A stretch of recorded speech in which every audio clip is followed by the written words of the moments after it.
আসসালামু আলাইকুম। আজকে আমি তৈরি করব নানি দাদিদের স্টাইলের ছোট চিংড়ি ভর্তা।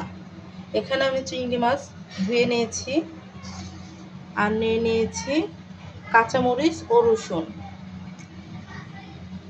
এবার একটা তেল ছাড়া কড়াইতে চিংড়ি মাছগুলো দিয়ে দিব। এবার দিয়ে দিব সামান্য পরিমাণের লবণ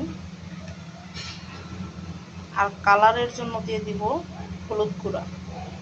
এটা শুধু কালারের জন্য। ভালো করে মিশিয়ে নেব। এবার বেশ কিছুক্ষণ কড়াইতে চিংড়ি মাছগুলো মচমচা করে ভেজে নেব।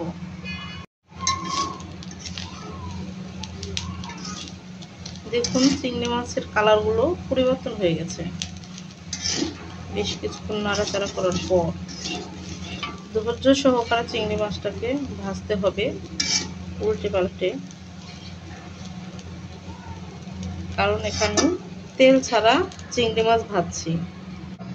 দেখুন আমার ভাজা হয়ে গেছে, মাছগুলো একদম মচমচে হয়ে গেছে।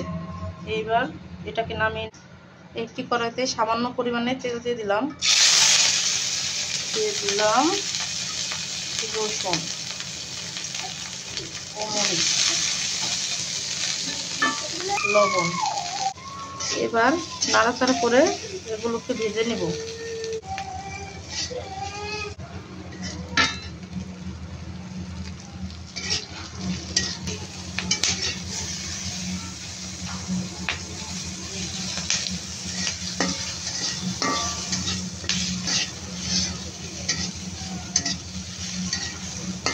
দেখুন এই পর্যায়ে আমার ভাজা হয়ে গেছে, কারণ রসুনগুলো লালচে লালচে হয়ে গেছে। এবার পুরোটা অফ করে দিব। এখানে শুধু আমি নিয়েছি কাঁচামরিচ, শুকনো মরিচ নিইনি। এবার সব কিছু একসাথে শিলপাটায় বেটে নেব। দিয়ে দিব আর একটু লবণ, কারণ লবণ খুবই অল্প পরিমাণে দিয়েছিলাম। এবার বেটে নেই। শিলপাটা এভাবে মিহি করে বেটে নিলাম।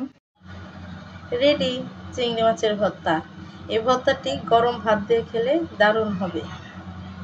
আমার রেসিপিটি যদি ভালো লেগে থাকে একটি লাইক দিয়ে দিবেন আর নিত্য নতুন ভিডিও পেতে চ্যানেলটি সাবস্ক্রাইব করে রাখবেন। দেখা হবে অন্য ভিডিওতে। আল্লাহ হাফেজ।